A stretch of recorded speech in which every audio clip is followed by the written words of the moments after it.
It's 9 a.m. It's 9:01.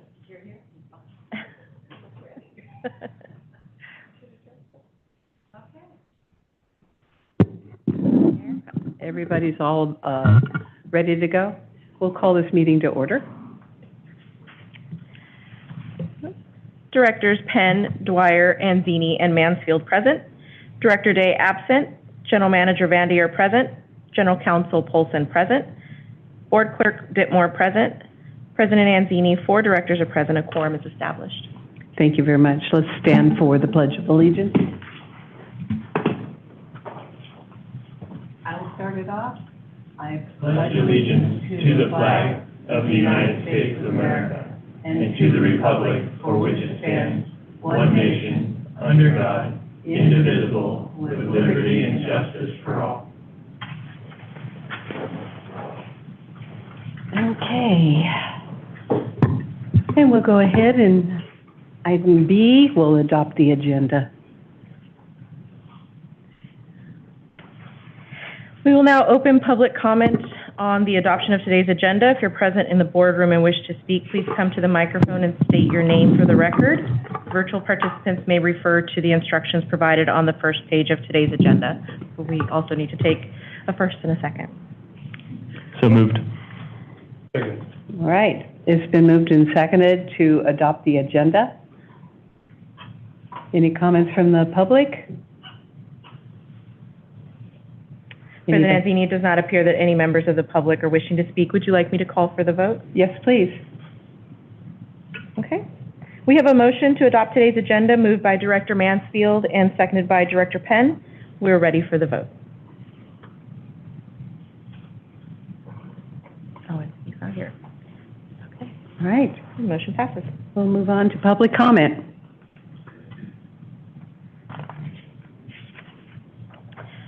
We will now open public comment on items not on today's agenda. If you're present in the boardroom and wish to speak, please come to the microphone and state your name for the record.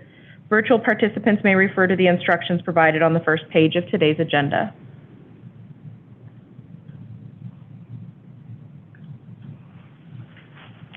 President Anzini, it does not appear that any members of the public are wishing to speak regarding matters not on today's agenda. We're ready to move on to communications. Okay. Onward and upward. Okay. Good morning. For the General Manager Communications, Rex Grenone praised Field Services Technician David Munches quickly locating a leak at his property and clearly explaining how to safely manage it. He called David's professionalism outstanding, adding, "The world needs more people like him." David's professionalism exemplifies the district's commitment to excellent customer service. Louis Alves commended construction and maintenance staff Wesley Hampshire, Brayden Ellis, Lawrence Simpson, Lucas Kelly, Kirby Branson, and Don Holland for their exceptional work in craftsmanship at his property, noting he'd never seen better maintenance work in his life. He wanted the crew to know their effort was noticed and greatly appreciated, and this reflects the district's guiding principles. Additionally, I'd like to share a couple things that I've been involved in on behalf of the district. The first is I was able to participate in a meet and greet with the grand jury, the El Dorado County grand jury on July 28th. It was a meeting for them to get to know me a little bit, what my background is, and some of the work we're doing here at EID. Also answered some questions related to their grand jury report that was issued for EID, and talking through some of the things that we're engaged in, and that will take us a while to close out, but that we are making progress. So it was a positive meeting overall. I've been working with staff on a presentation that I will do on Wednesday at the El Dorado Water Agency board meeting to share with them some of the work that EID does, as well as collaboration between the water agency and EID that we're engaged in. And then lastly, I will be attending the Mountain Counties roundtable, which involves meeting with Cobb staff to share some of our challenges with electric vehicle regulatory requirements over the coming period of time. And then I'll also attend the leadership reception that happens the same evening on, I think it's Thursday. I said Wednesday. Sorry. So yes, I have that going on this week. Thank you. Okay. Thank you very much. It's always good to receive the comments on our staff and the good things that our employees do out there in the field. And when people write in about it, it helps us as board members recognize what a good job the staff is doing. So much appreciation for that. Any comments? Okay. Clerk to the board? Nothing to report. All right. How about board of directors? Anything to report? Nope. Going to make it easy, huh? Maybe I will have the fastest meeting today. Okay, so we'll move on to approving the consent calendar. Before we approve the consent calendar, I would like to pull item number 2 for separate consideration and recuse myself. As a owner of Goldbud Farm Enterprises, I receive income from providing management services to Matt Veerkamp Vineyards, an agricultural enterprise owned by Matt Veerkamp. And although Matt Veerkamp Vineyards is an entity that is separate and distinct from Doug Veerkamp General Engineering, Matt is an officer and partial owner of Doug Veerkamp General Engineering. Therefore, I will recuse myself from deliberations and vote on this item. Okay. Okay, I'll move that we approve the consent calendar. -2. Okay. Minus the 2, yeah. Minus number 2. I'm wondering, should we just... Second. No, you. sorry. Should we just pull those items off the consent calendar as a matter of routine and put them on the regular calendar? Madam President, if I might respond to that, my advice is to retain them on the consent calendar for 2 reasons. One is that though it has been quite frequent recently, Doug Veerkamp General Engineering is not always a vendor that receives payment on the consent calendar. And my understanding is one of the significant projects, the Res 1 replacement project for which they have been performing services, is winding down. Yay. So what you're likely to see in the future is, depending on what other work they might get involved in, circumstances in which they're just not on the consent calendar anymore, in which case Director Mansfield wouldn't need to recuse. The second reason is that this one's a little bit more legally complicated, but Director Mansfield is recusing himself pursuant to the FPPC regulations. And under those regulations, he can maintain his presence here, but simply recuse himself from the item so long as it's on the consent calendar. When it's not on the consent calendar, there's a different procedure which applies, in which Director Mansfield would actually have to leave the room after recusing. So it just kind of complicates things a little bit, and for those reasons, I recommend that we continue to include the warrant registers on the consent calendar. Thank you, Brian. A simple no would have been all right.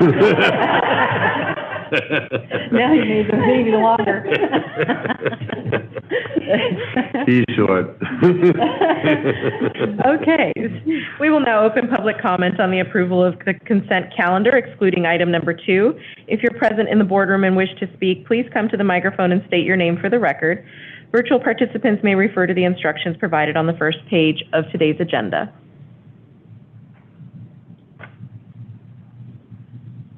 President Anzini, it does not appear that any member of the public is wishing to speak on the approval of the consent calendar. Would you like me to call for the vote? Yes. Okay. We have a motion to approve the consent calendar as amended, minus item number 2, moved by Director Dwyer and seconded by Director Penn. We're ready for the vote. Okay.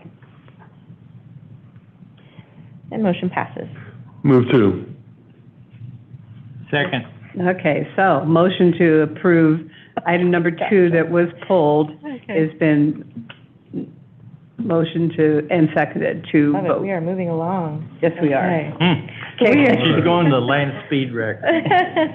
We will now open public comment on item number 2 If you're present in the boardroom and wish to speak, please come to the microphone and state your name for the record. Virtual participants may refer to the instructions provided on the first page of today's agenda.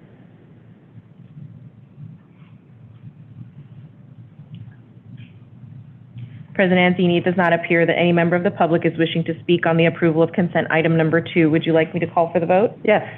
We have a motion to ratify the warrant registers and employee expense reimbursements for the periods ending July 21st and July 28th, 2026, and the automated clearinghouse, ACH, payments for the periods ending July 15th and July 22nd, 2026, moved by Director Penn and seconded by Director Dwyer. Director Mansfield has recused himself and will not be voting. We're ready for the vote. Okay. Board members vote. Okay. The motion passes. Okay, we'll move on to the public hearing. Yes.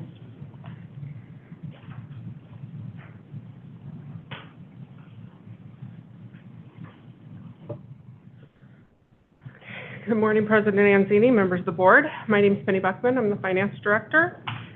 This public hearing is following the board workshop held last meeting on July 27th, where the board reviewed and provided input on the proposed policies for 3010 budget, 3020 revisions to the budget, and 3050 financial conditions and activities.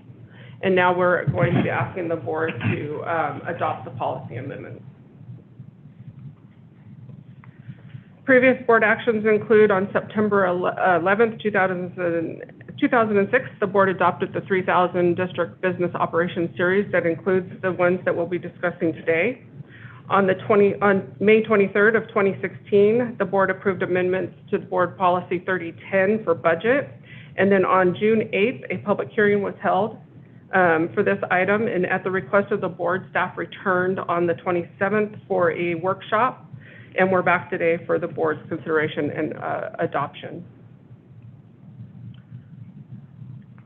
Summary issue includes board approval is required to amend board policies at a public hearing. The policies were originally adopted in 2006 with minimal changes, and a comprehensive review identified opportunities to update and consolidate district policies that align with GFOA best practices and with AWWA recommended reserve types. As we review the policies today, in your board packets include a red line and clean version of the proposed changes, along with a copy of the materials from the workshop on the 27th of July. These amendments update the district's financial management language across 5 key sections: financial management, budget adoption, debt service, budget revisions, and financial condition and activities. The proposed changes move the district from a 2-year budget cycle to an annual operating and CIP budget supported by a 5-year financial plan. For debt service, the policy clarifies one calculation for debt at a minimum coverage of 1.25%, excluding FCCs and water transfer revenues. And then finally, it consolidates board policy 3020 revision to the budget and 3050 financial condition and activities, and eliminates Administrative Regulation 3051 on budget principles. It puts 10 new budget principles established directly in the board policy. The new budget principles staff is recommending for board approval are on the next 2 slides. Adopting these principles directly within the board policy elevates them to the same level and authority and visibility as the district's other financial policies. It ensures they receive the same level of board oversight and are not merely administrative guidance at staff level direction. I will read through the 10 principles. The budget shall be structurally balanced. Reoccurring revenues fund reoccurring expenses. Number 2, rates and fees shall be set at levels sufficient to recover the full cost of providing service, including operations, maintenance, debt service, and capital reinvestment.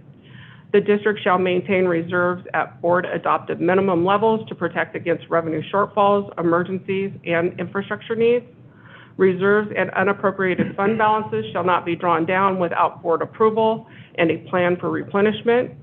Future debt shall be used for only capital projects with repayment terms that do not exceed the useful life of the asset being financed.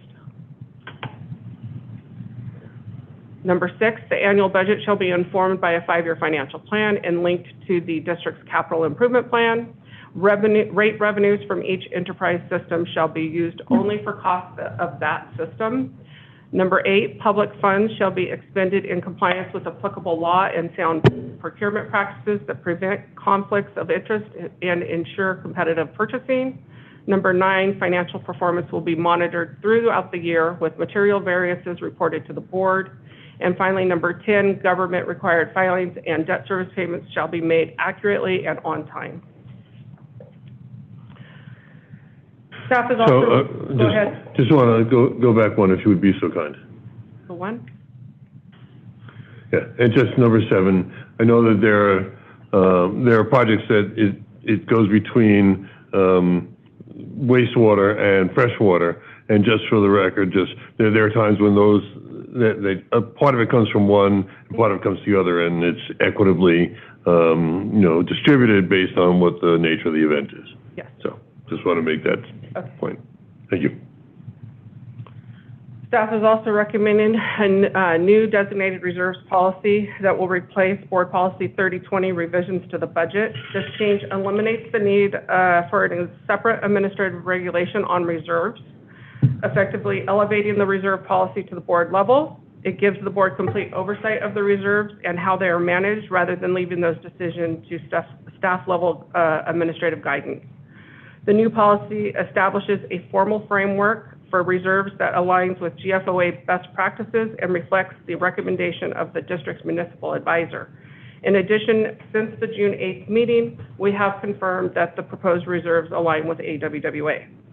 Some of the industry best practices that the district will benefit from enhances days of cash on hand to ensure a high credit rating. It provides for emergencies rather than relying on the operating and capital reserves. And then it also provides for long-term planning of capital replacement. So I want to ask a repeat question regarding since the last meeting, since you presented this, it does meet the AWWA. Okay, thank you. These are the proposed reserves. It's important the policy defines minimum, target, and maximum levels for each reserve type, as each tier has a specific purpose. The minimum protects the district's fiscal solvency and liquidity. The target represents the optimal balance between financial resilience and the efficient use of public funds. And the maximum ensures reserves do not accumulate beyond what's needed. The operating reserve has a 90 days cash on hand with a target of 180 days of cash on hand with no maximum. Capital repair and replacement is 1 year of expected capital expenditures plus any applicable contingency, and then the target is the subsequent year, so next year's expected capital expenditures plus 50% of the following year. And then the maximum is the 5 years of capital expenditures. The maximum is a ceiling the district will not exceed. As discussed, maximum levels exist to protect ratepayers.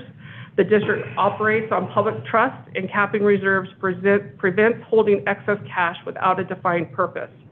For the capital reserve specifically, the 5-year maximum allows the district to plan for fund larger projects with ratepayer funding rather than relying on debt issuance for all major projects. And in turn, that will lower our long-term costs. The emergency reserve will carry, which is new, will carry a minimum of 1 month and a target maximum of 3 months of operating expenditures. The reserve is recommended as a direct result of past emergencies such as the 2017 storms and Caldor Fire. These events caused severe damage to district infrastructure that required immediate repair. And fortunately, the operating and capital reserves were able to support that at $46.5 million until the FEMA and insurance reimbursements of $33.4 were received. However, the reserves were depleted and caused financial risk for the district. Establishing emergency reserve will ensure that the district has dedicated reserves for these types of incidents, and it will prevent us from having disruptions to our customers. The facility capacity charges are proceeds collected from developers for their impacts on the water and wastewater systems. They are held in a restricted fund for capital improvements, and there is no maximum. The pension and OPEB trust are held by CalPERS, will not fall below the minimum shown, and will strive for 100% funded over the next 15 years. There are risks associated with continuing with an administrative regulation and relying on a static figure, one single static figure. Board policies are adopted in open session following public notice, giving ratepayers visibility into how their funds are managed. Administrative regulations may be revised by staff without that same public process. External auditors and grand juries routinely examine whether public agencies are formally adopted reserve policies as part of their sound internal controls. Without a board-adopted policy, the district lacks a durable, vetted standard for reserves management and may be viewed less favorably by rating agencies, auditors, and the public. If the district continues to rely on a single reserve figure rather than adopting the minimum target and maximum levels, there's also associated risks. There's no early warning mechanism for the board. A single figure does not distinguish between a reserve that is merely below target or one that is approaching a level that threatens solvency, leaving the board without a structured basis for knowing when action is warranted. Over-accumulation of ratepayer funds. Without a defined maximum, reserves can grow beyond what is operationally needed, holding ratepayer dollars idle rather than directing them toward capital investment, debt reduction, or rate relief. Underfunding exposure. Without a defined minimum tied to the specific threshold, reserves can erode over time, leaving the district exposed to a rate spike or emergency borrowing. Weaker standing with credit agencies. Credit rating agencies and municipal advisors look at tiered reserve policies with clearly defined thresholds and uses of funds, and they will be viewed as weaker if the district, it could cost the district more money with borrowing later. For funding, there's no immediate financial impact. Adopting the policy supports the district's long-term financial stability by formalizing budget management and reserve level frameworks across the water and wastewater systems. Reserve minimums are expected to be fully funded by 2028 or sooner if there's budget savings or additional revenue. And consistent with AWWA's framework, funding targets will be reached over time through routine budgeting without disrupting rates or capital priorities in any given year. Reaching target levels is a strategy executed gradually, not a one-time transfer. Remaining above the minimum while making consistent progress towards the target satisfies the intent of this policy. The board will retain flexibility to direct the staff any time to adjust funding strategies. Establishment of the pension trust along with recommended funding levels will be returned to the board at a later date as required by CalPERS. And staff is recommending option 1, adopt the amendments to board policies 3010, 3020, and 3050 to update the district's policies related on budget and designated reserves. And that's all I have, if you have any questions. I'll move option 1 and need to comment after the second. Just before we start, Sure. President Anthony, we will need to open the public hearing first. Sorry. We will need to open the public hearing first. Yeah, we do. So we need to open up the public discussion before we do any action here. Public hearing at 9:24 a.m. Oh, right. Okay. Are there, go ahead. Okay, well, I think in light of Director Day's comments in last board meeting concerning this topic, I respect his opinion that we don't want to take, I think he's basically said we've got along okay with these minimums that we have now. Why do we want to increase them? And that's a good point. But I think also that if you step back and look at the broad district picture, we're approaching the crest of a hill, I think, in our required capital investment, and we'll soon, I hope, go over the top. On top of that, the FERC requirements are being completed, and so those are going to be, the mandatory projects are going to be off the table. So I think there'll be an opportunity as our debt service slowly diminishes, we could take a portion of that debt service, money we would have spent on debt service, and move it into the reserves, like Penny said, slowly, methodically, with board approval, and then strengthen the financial position of the district. Also, it was the reserves that really kicked off the grand jury issue. And so as we divide the reserves up and manage them closely with board input, I think that'll help resolve that problem. So that was my logic. Did you have anything to comment? Because I do. Sure. Just briefly, similar to Director Dwyer, it's clear that these are things that were handled at the staff level, really should have been all along, should have been at the board level. And so we are rectifying something where the onus should be on us rather than, on the staff. Again, I like being able to achieve our minimum within a reasonable amount of time, and, the target at 2028. But we have so much capital, we have things going on, but we've got El Dorado Hills, all those other major projects. And as I remember, we're looking toward hitting that target within 15 to 18 years was kind of like the working number. And I think this just adds the transparency for the organization. So I know you put a lot of work into it, so thank you. Did you win? No, as long as we can pull this off without negatively affecting our pay-as-we-go projects, that would be one of my main concerns, is how staff prioritizes this funding agenda, and that we're not, falling further behind on things like maybe service line replacement or equivalent programs that we already are tracking behind on. I think with having these goals, we will bring back every year as part of the budget process what funding our reserves are going to look like, and then obviously discuss our CIP as well, so we can see if we are balancing what we need to make progress on. We can't do one without the other, so ultimately it's presenting everything and then the board being satisfied that we're balancing as much as we can.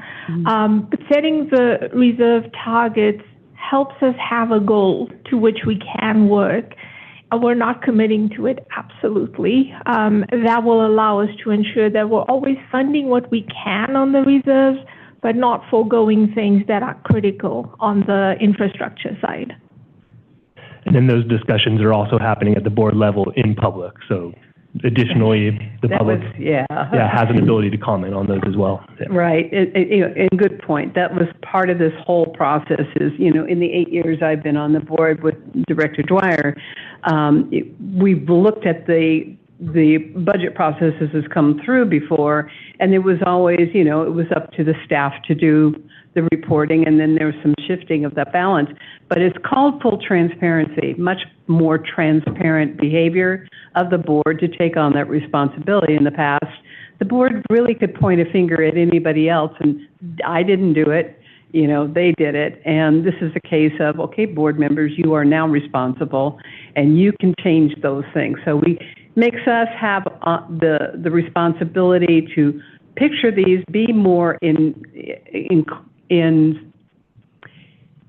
to be more involved at some level. I'm not saying we were never involved. What we were is we just maintained administrative regulations, which if anybody ever looks at our administrative regulation books, most of the employees, our administration operates in that direction. However, a board policy very highly recommended by AWWA, and being consistent with those other water agencies that you had delivered in the documentation, that we're coming up to that point of we need to be consistent and just use the standard. It makes it easier for the Department of Finance. So I appreciate the changes. So we're going to open it up to public comment. We will now take public comment on today's public hearing. If you're in the boardroom and wish to speak, please come to the microphone and state your name for the record. Virtual participants may refer to the instructions provided on the first page of today's agenda. And we do have a comment from, it looks like Lauren Hernandez would like to comment. Let me see if I can, all right. Ms. Hernandez, are you there? Can you hear me? Yes. Oh, wonderful. Good morning, board.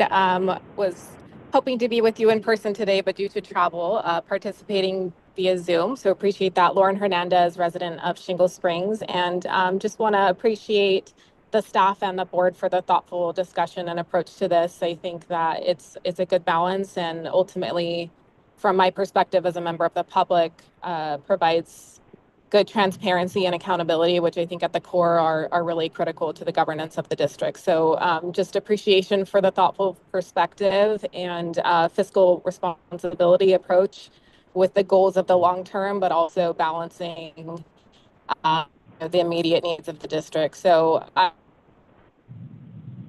actually making this an item that would come back every year. So I hope that that is adopted in the direction that's given. So that's just already set that it'll come back for consideration and in the public process every year to review. So thank you for your time.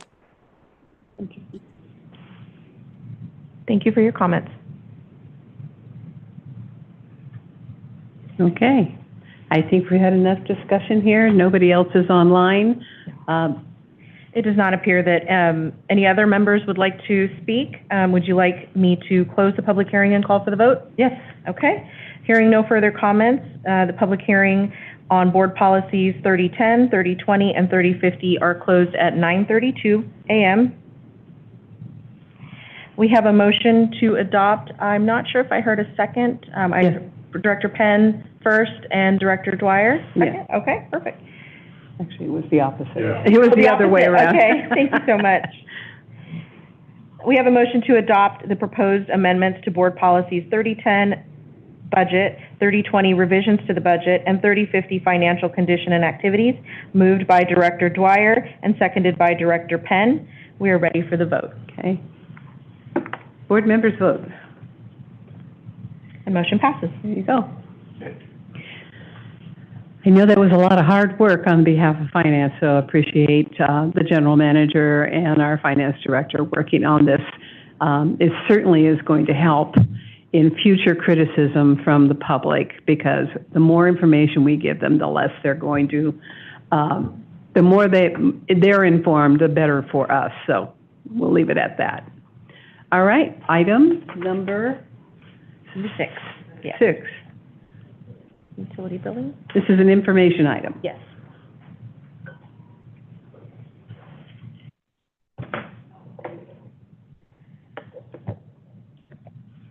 Hi. Good morning, President Anzini and members of the board. My name is Renee Berrigan. I am the utility billing supervisor. Today's item I am presenting covers an operational change in utility billing, closing our headquarters lobby and customer service phones on Fridays. This is an information item only. No board action is requested today. I will be walking through the rationale, the details of the change, and how we'll keep serving customers throughout this change. This is the first time this topic has come before the board. There is no prior board action to reference. This is a new change stemming from operational needs that we've identified within utility billing. In short, we're making operational changes to close the headquarters lobby and non-emergency phone lines on Fridays. I want to be clear up front, emergency dispatch stays staffed and available 24/7 regardless of this change. The purpose and goal of this change is to allow the utility billing staff dedicated, continuous time each week to catch up on more complex account and billing work that's difficult to complete while also handling a constant stream of incoming calls and walk-in services. Customers will keep full access to multiple payment options, as well as the ability to utilize our online tools and services and still be able to reach us in a true emergency. So I want to provide some background and context on our current workload. The current hours for utility billing staff at the front office is Monday through Friday, 8 a.m. to 5 p.m. The customer service phone lines are live Monday through Friday, 8 a.m. to 4 p.m. Utility billing staff wear a lot of hats. Every day we're assisting walk-in customers and visitors, as well as phone calls in real time, while simultaneously processing multiple tasks.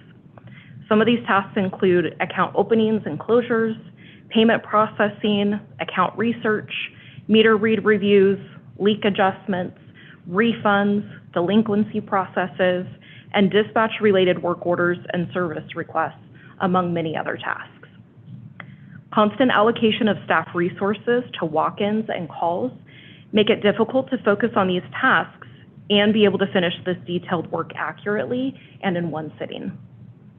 The results of not having this dedicated focused work time has led to longer hold times, delays in processing and responding to customers, growing backlogs, and very little time left for staff training, team building, and process improvements. This isn't a new problem, it's a trend that's been building. Over the past 15 years, utility billing staffing has decreased by 1 full-time position, going from 8 to 7 full-time employees, while the number of services we provide has grown by 18% during the same period of time. We also did our homework on which day made the most sense. We reviewed 2025 foot traffic and in-office payment data by day of the week, and no single day stood out as consistently slower than the rest. Therefore, Friday made the most operational sense for the closure day, because most district staff who observe a 980 schedule or telework already do so on Fridays. Selecting Friday as the designated closure day was deemed to be the most operationally prudent choice. So here's what the change looks like in practice, effective November of 2026. The lobby closes to walk-in customers on Fridays.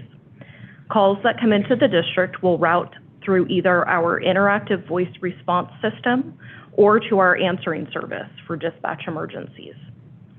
Customers will still have access to many payment and self-service options around the clock. They can access the interactive voice response system for over-the-phone payment processing, as well as obtaining account balances. They can utilize our online bill pay service to make payments and view their statements. And customers may also drop payments into our payment drop box at headquarters. The district website is available for many self-service options, such as reporting leaks, opening and closing accounts, as well as an extensive FAQ section with meter reading instructions, leak check guidance, and downloadable forms, among other options. Customers may also send emails to utility billing, and staff will be able to make outgoing calls and respond to customer emails as needed. Our emergency services remain fully active 24/7 without interruption. Emergency calls are routed to the Nevada County Answering Service, which is the answering service that we utilize for all emergency calls outside of normal business hours. Emergency calls received between 7:30 a.m. to 4 p.m. will then be relayed to utility billing, who will then dispatch an operator as needed. Staff will continue to work their normal hours. This is not a reduction in hours, just a change in how the day is utilized. If a visitor needs a scheduled meeting with staff at headquarters, the staff member will issue a visitor badge and escort the visitor to the meeting place. So, what are the operational benefits of this change? The first benefit will be to increase productivity. Staff will have dedicated, focused time to complete more complex, time-consuming tasks, such as leak adjustment requests. The initial review, adjustment calculation, and customer outreach can all be completed ideally in one sitting. Focused time can also be spent on more detailed billing processes, such as notarizing liens and lien releases, finalizing new and closed accounts, and processing owner-tenant move-in and out requests. Staff will also be able to dedicate time to performing various account research tasks, such as stuck meter reviews, payment inquiries, closed account collection processes, and credit refunds. Also, as mentioned previously, staff will still have the ability to contact customers on Fridays via phone or email if needed. The second benefit is improved customer service quality. Although the lobby and phone hours are changing, these changes are designed to be able to provide faster and more accurate responses to customers' requests. Complex account and billing processes are handled faster, more accurately, and with fewer follow-up contacts needed because of the dedicated focused work time. Fridays will be primarily used for processing of these more complex tasks and requests, and staff can then return Monday through Thursday with a lighter backlog, improving service on those days as well. The third benefit is better resource allocation. A dedicated, focused workday results in less overtime hours spent catching up on weekly workloads or covering shifts due to vacations, vacancies, or FMLA leaves. The fourth benefit supports staff morale and retention. Predictable, focused work time helps reduce burnout and will also allow staff more flexibility to conduct and attend trainings, as well as allow opportunities for team building exercises and activities. So we didn't want to make this decision in a vacuum, so we surveyed comparable agencies in the region. What we found is that several already limit Friday availability in some way. The City of Galt and Citrus Heights Water are both closed on Fridays. Placer County Water Agency closes its lobby but keeps their phones open on Fridays. Elk Grove Water District closes every other Friday on a 9/80 schedule, and the City of Sacramento Utility Department closes its phone and lobby at 11:30 on Fridays. This tells us that a reduced Friday schedule is an established, workable practice among agencies very similar to ours. Several utilities also operate on modified phone schedules outside of the standard Monday through Friday, 8 a.m. to 5 p.m. model. So communication is a big part of making this transition smooth and ensuring our customers are aware of this change. There will be a 60-day notice period prior to implementation.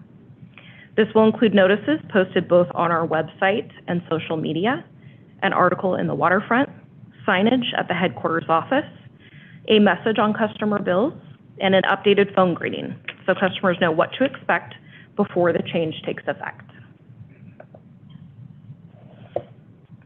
Because this is an information item, there's no formal action requested from the board today. We wanted to bring this to you first, walk you through the rationale, and give you the chance to ask questions before we move toward implementation. I also included a photo of our customer service team so that you can see the friendly faces who serve our customers in the lobby and over the phone. So that covers the presentation, and I'm happy to answer any questions the board may have.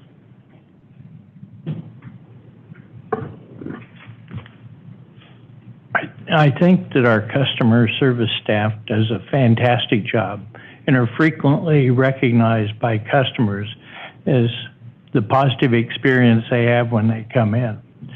My concern is a matter of customer perception. They're gonna, I think the general reaction would be, wait a minute, you keep raising my rates, and you're reducing the service that I get. So I think that'll be something we have to address and make sure that in our outreach efforts are made to make sure we try to explain the benefits. As a customer saying, I only get Fridays off, I was going to come in and settle my bill. You guys aren't open, now you're going to charge me a late fee. So I think we need to really be careful on how we implement this. I'm sure you looked at other things like half the staff, all kinds of different work arrangements as your management responsibility requires. So I just tread very carefully. The last comment is, I really don't like the automated telephone systems. Tell me what you want. Boop, boop, boop, boop, boop, boop. Water bill. Boop, we have no water. Boop, boop, boop, boop. Well, the sound effects manager. You've got to experience it firsthand. Yes. Well, that was going to be one of my questions. So, when they first started doing the interactive voice stuff, it was pretty clunky. Can you do this again? No.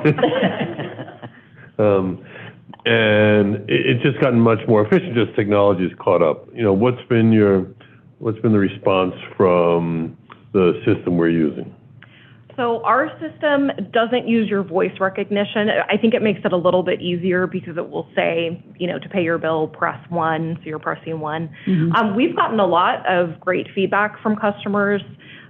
People who don't want to wait on hold to find out what their balance is or pay their bill, they now have an additional avenue to be able to use the phone, not have to talk to somebody if they don't want to.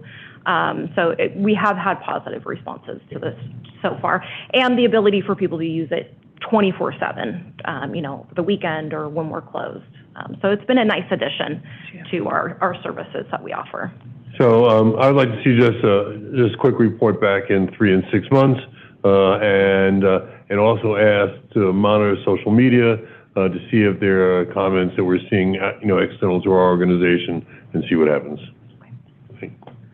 So this is actually, I've done a lot of reporting, not as a person, but for people that I react with, and they always ask questions about their bills and what they can do. So you know, there's people who come up to you and say, well, how come I can't do this? And I refer them, and I know Jenny knows me pretty well. But I think the customer service part is changing. AI is going to be taking over a lot of stuff. We're not worried about that right now. But it is definitely a problem of our age group of clientele. And to me, that we have to be consistently aware that those are the ones who complain the most, because technology is difficult for them, including press 1 to pay a bill. They want to hear a voice. They want people to walk in. My thought process on one of the water districts, they have a 980 program, where with 980, that means there's some people have Monday off or have half a Friday off. At least there's coverage. And that might be a thought process that might help. I know you've done a lot of work on what needs to be done, but it's a smooth way of moving into that. It's an option. If I may, and then Renee, I'll look for you to back that up or provide your information. So the challenge is, she showed the picture of the number of staff. There's 7. So you split them up. You have 4 and 3, and then you have vacations and emergency leave and anything else Right. that comes at you. Right. You can see how the coverage gets really And that's why we slim. put Jenny in the front. So that's the complication. If we had a larger number of staff, definitely that would be doable, but that's our challenge right now. Correct. Yeah, I understand. And so long as there's follow-up, you know, on the results of that. And I just have one other criticism, but it has nothing to do with the front desk. It has to do with their billing. And, you know, I log on to the billing account to see what my bill's at before I go and I pay a bill, and when I get that little automatic email. But when I go to see what my transactions have been, that hasn't changed in 5 years, where it does not tell me what my transactions in the past have been. So, right? Yes. Okay. So we are aware of the deficiency of showing a current balance. Yeah. And the only transactions that show payment history on there are payments made on that website. So it does not show a payment history if you mailed a check Right. in the office. But even though it's offered as an opportunity to go and link, and then you see nothing. And we have been working with our vendor on Right. making those changes. It's been slow, but we are actually looking like we're getting close to the finish line. Okay. So we are hoping to have that implemented. There's those other people, those other clientele that want to do online, you know, Okay. and, you know, people like me and people younger than me will go online and see, because if 1 month my bill's $250, and then 2 months later it's $280, and I have it automatically scheduled to pay $250, all of a sudden I'm short $20, and I have to go on what did I pay last time? Because I don't keep the paperwork. I just keep it all digital. So, you know, but there's a lot of people like me that do that. They're the ones that press the 1 to pay a bill, you know. Yeah. All right. I think if I might just add, yes, I know that our current system is clunky. I'm a ratepayer and I'm going to take a look. The positive aspect, and this is not anytime soon, but part of the new financial system that we're looking at, there will be a future transition. It's further down the line to what I think will be a better system. But yeah, that's yet to come in the future. So we are trying to improve things as best we can. We just can't move too quickly. Okay, so we're off the subject, but anyway, thank you very much for your presentation. Here's an opportunity to hear from the public.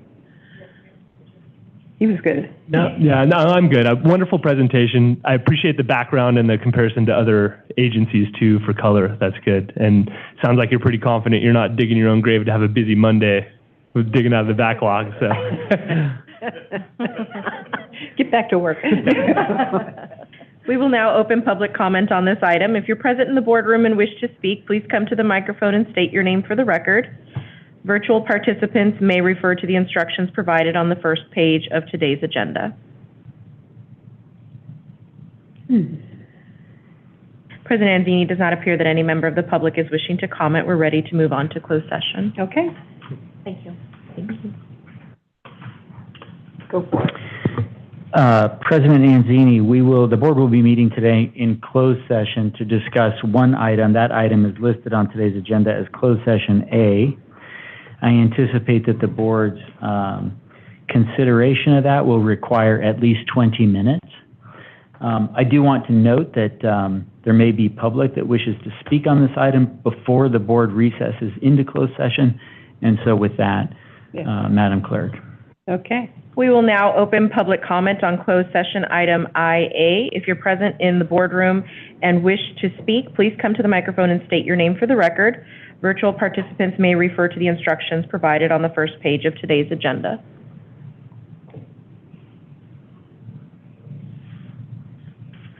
President Anzini, does not appear that any member of the public is wishing to speak on the closed session item. Okay. Thank you. So the board will recess into closed session at 9:53 a.m. Okay, and we will come back? No, we don't have to come back. Yeah, we will need to return, and I anticipate that we will return not before 20 minutes, so say 10 after 10. Okay. Make it quick, guys.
welcome back.